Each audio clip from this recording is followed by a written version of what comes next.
चालक ने बहुत सुंदर अपने भाव भेजे हमको, बहुत अच्छे लगे, भक्त ही हैं, बहुत अच्छे लगे। लेख भेजा लिख के, कथा श्रवण करते हैं, कथा श्रवण करते करते उनको भावना हुई, लिखा, बहुत अच्छा। क्या लिखा उन्होंने कि महाराज जी मेरे मन की भावना है, तो ये लेख हम भेज रहे हैं। हमने पढ़ा उसको, बड़ा प्यारा। क्या लेख था, आपको भी बहुत अच्छा लगेगा। ये उन्होंने कल्पना करी या कहिए सत्य ही था, कल्पना क्या, ये अपने ऊपर उन्होंने लिखा कि मेरा शरीर छूट गया है, फिर क्या होता है, ये उन्होंने लिखा। बोले मेरा शरीर छूटा, जब छूटा उस समय सब घर वाले रोने लग गए जोर जोर से। 1 घंटे तक तो जोर से रोए, फिर धीरे धीरे रोना धीमा पड़ गया। अब कौन जोर जोर से रोता रहे, फिर धीरे धीरे और धीमा पड़ गया। फिर तभी मेरे बेटे ने कहा कि उनको भी फोन कर दो, उनको भी फोन कर दो, उनको भी फोन कर दो। तो तभी बेटे ने मोबाइल निकाल लिया, वो सबको फोन करने लगा, मैसेज करने लगा। इतनी देर में सब रिश्तेदार इकट्ठे होने लगे। मेरे घर के लोग गले मिल मिल के चले गए चले गए चले गए, ऐसा करने लग गए। इतनी देर में किसी रिश्तेदार ने आके कहा, भैया आप रोते ही रहोगे कि ले जाने की भी व्यवस्था करोगे? तो तभी एक जने को स्कूटर पे भेजा गया, सामान वामान लाने के लिए। वो बांस रस्सी जो कुछ चाहिए होता लेके आए।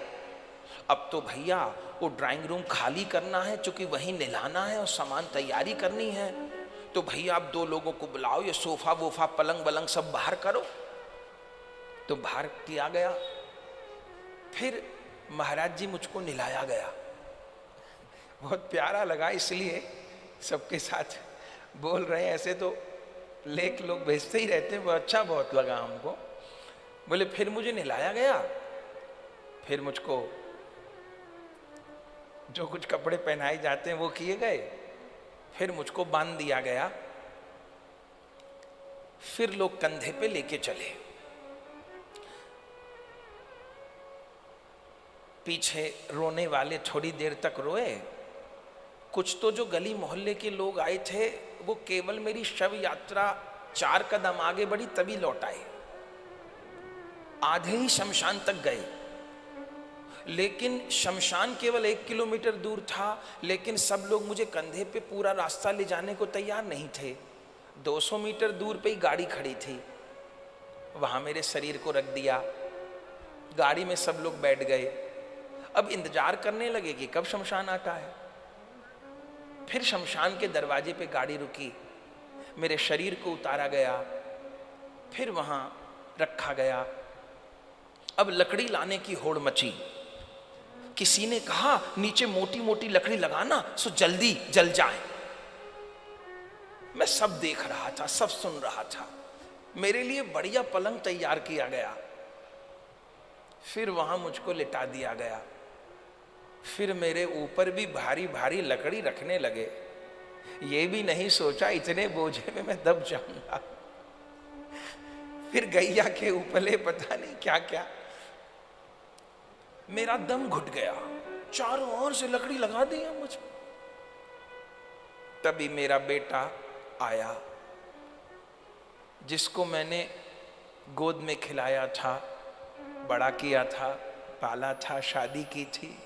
उसकी नौकरी के लिए बहुत चक्कर काटे थे मैंने।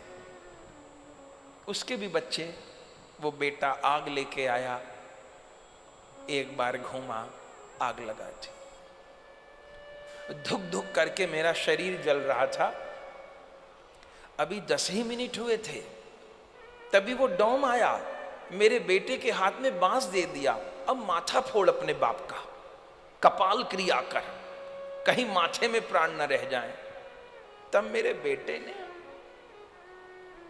बांस मारा, मेरी खोपड़ी फूट गई। पर मैं सूक्ष्म शरीर से महाराज जी सब देख रहा था।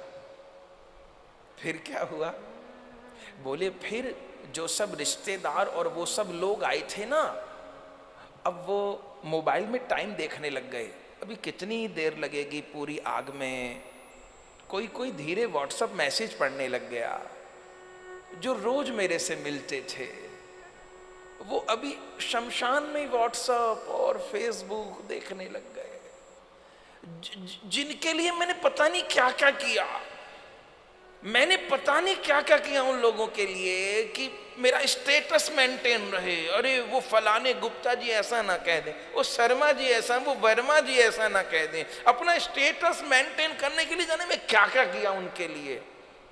वो आधा घंटा भी अग्नि लगे नहीं थी वो।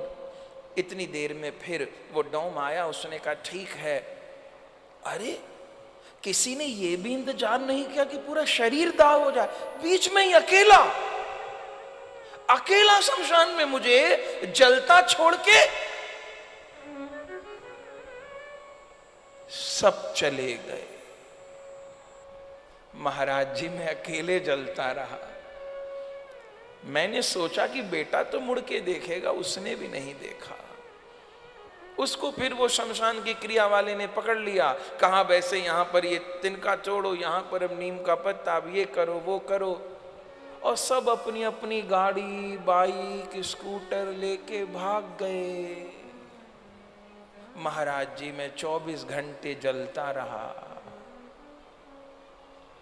वो घर पे गए, मैं सूक्ष्म शरीर से पीछे पीछे घर गया, देखता हूं क्या हो रहा होगा। वहां मुझे सब याद कर रहे होंगे।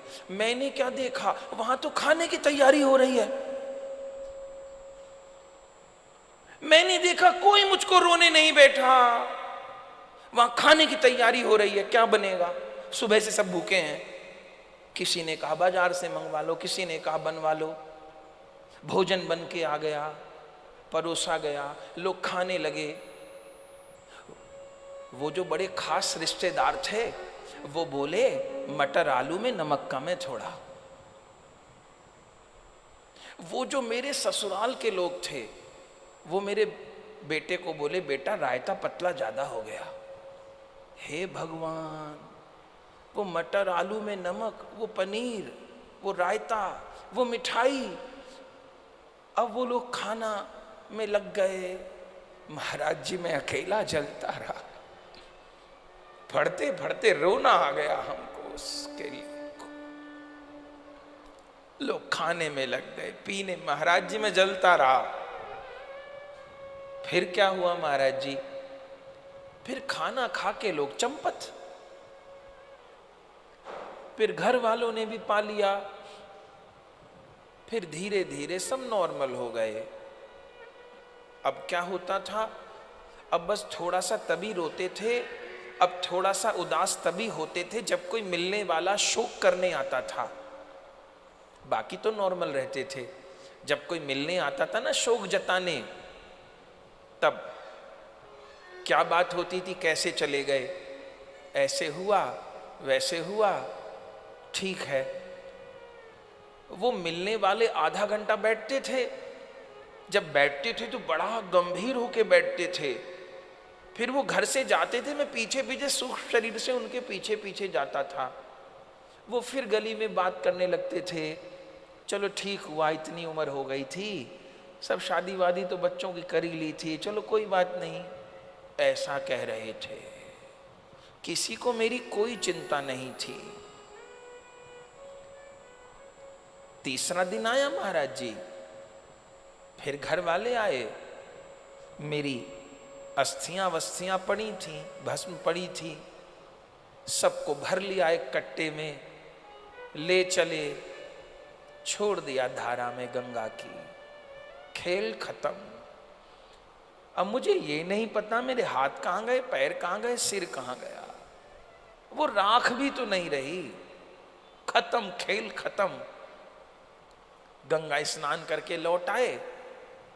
मैंने सोचा अस्थि प्रवाह वाले दिन रोएंगे, थोड़ी मेरी चर्चा करेंगे, बात करेंगे। नहीं, मैंने क्या देखा, घर में एक पंडित जी बुला रखे हैं, उनसे पूछ रहे 13वीं किस दिन की जाए।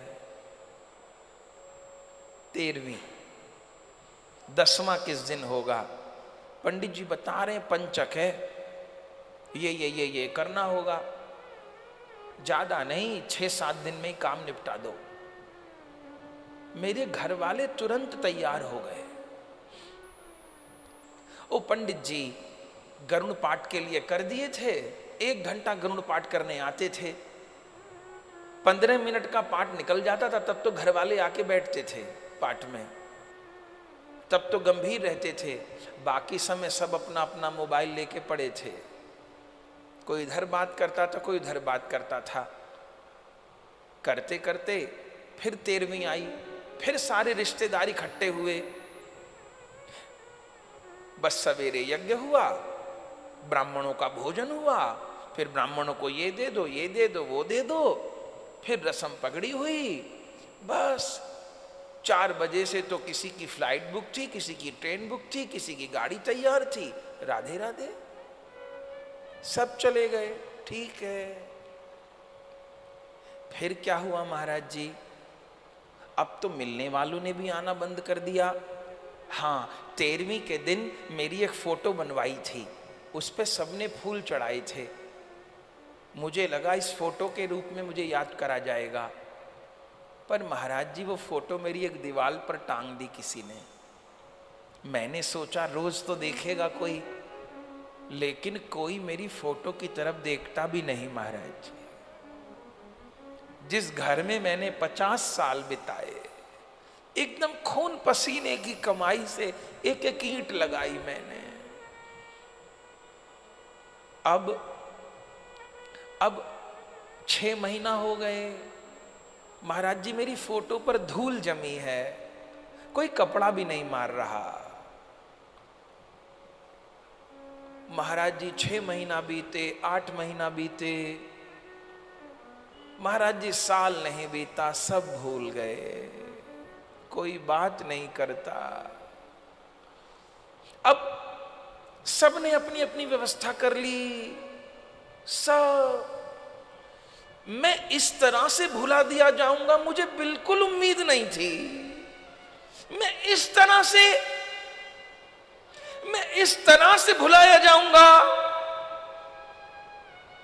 मुझे बिल्कुल उम्मीद नहीं थी।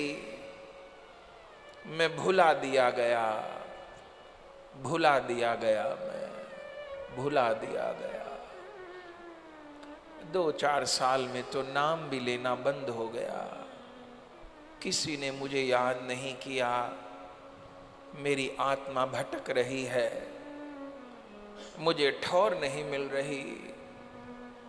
अब बार बार पछता रहा हूं, देह रहते इस आत्मा को परमात्मा से मिला दिया होता, उस गोविंद के चरण कमल में आश्रय ले लिया होता, तो वो श्यामा श्याम मुझे अपने धाम में स्थान दिए होते। अब मैं भटक रहा हूं, कहीं ठौर नहीं है।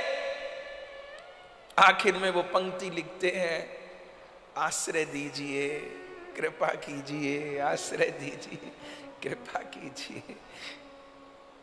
ऐसा एक लेख था, पर कल्पना नहीं थी, ये तो सच्चाई थी। कल्पना छोड़ो थी, ये तो हम सब की सच्चाई थी। हम लोग भले कल्पना माने, अपनी ही शव यात्रा का वर्णन, स्वयं अपनी, क्या कहना।